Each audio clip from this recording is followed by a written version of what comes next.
the last video, we learned how to solve for the hypotenuse in the Pythagorean theorem.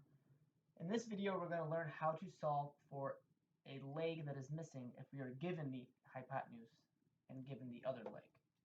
So what I mean by that is if I have a right triangle and they give me the hypotenuse of 5 and they give me one of the legs of 3, I need to figure out the value of the missing leg.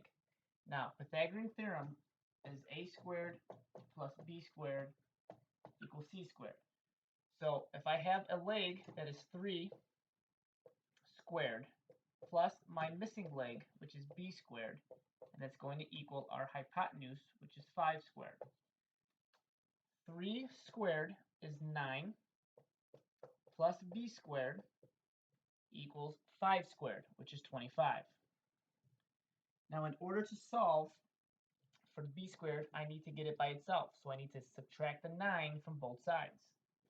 So if I move the 9, it's going to give me b squared equals 25 minus 9, which is 16. Now, in order to get rid of the squared, I need to do the opposite, which is a square root. I square root one side, I have to square root the other side. A square root and a squared are going to cancel out, leaving us with just the variable, which is b, equals a square root of 16, which is 4, giving us our leg with the value of 4.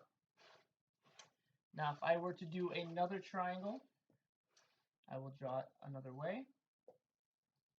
I have one leg that is 12, another leg that is missing, that's our b, and the hypotenuse, which is 13.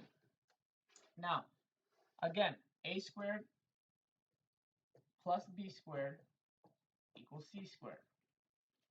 We have the value of a, which is 12, plus our missing leg, which is b squared, equals 13 squared. 12 squared is 144, plus b squared equals 13 squared, which is 169.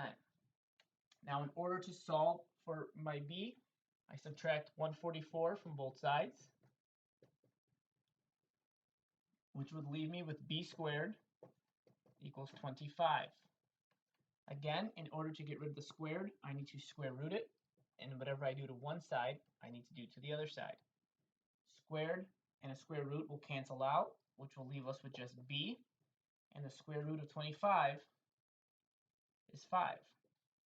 So our leg is 5.